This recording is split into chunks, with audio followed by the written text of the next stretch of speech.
Cargo ship, Stricken Solent vessel to be assessed. A full assessment of the cargo ship that ran aground in the Solent is due to be carried out by salvage experts. The Hoegh Osaka was secured overnight after freeing itself from the sandbank at 1400 hours GMT on Tuesday.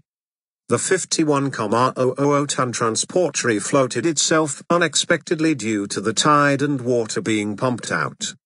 It was towed 2 miles, 3.2 kilometers, east and is being held by tugs between Cowes and Lee-on-Solent, where it will be assessed by salvage company Svitzer. The list of the ship remains unchanged and a decision on the next phase of the salvage operation is due to be made after an assessment. Map of Hoegh Osaka movements. Hoegh, the Secretary of State's representative for Maritime Salvage and Intervention, said monitoring equipment had been placed on board to give an early warning if it begins to list further. Now she's in deeper water, in a safer place. We're in a position to start discussing the process of slowly moving ballast water internally around the vessel and hopefully we'll see the list reducing, he added. Vessel Traffic Services, VTS, for the Port of Southampton said its generators have now failed, turning off its onboard lighting which had previously illuminated the ship. Self-floated. The ship was run aground on Bramblebank on Saturday evening.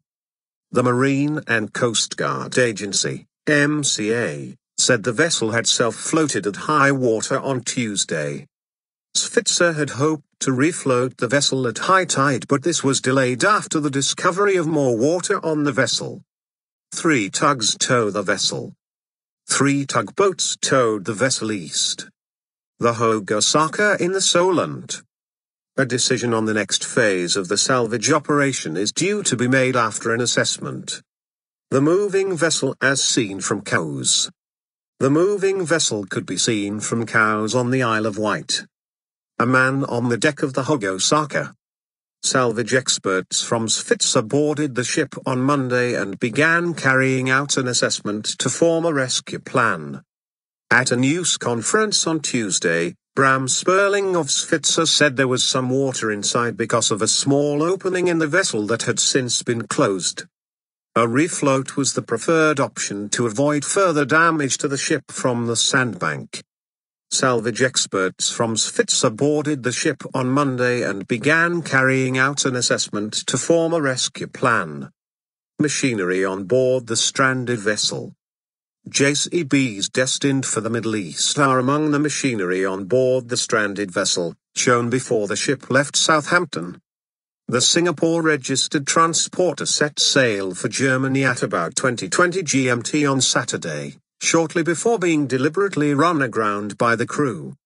There are 1,400 cars on board, including 1,200 Jaguar and Land Rover vehicles and 65 Minis, as well as 105 JCB machines and 500 tons of fuel.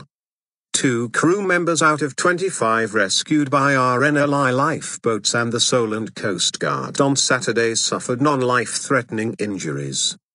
2 senior officers and a pilot stayed on board before being taken ashore.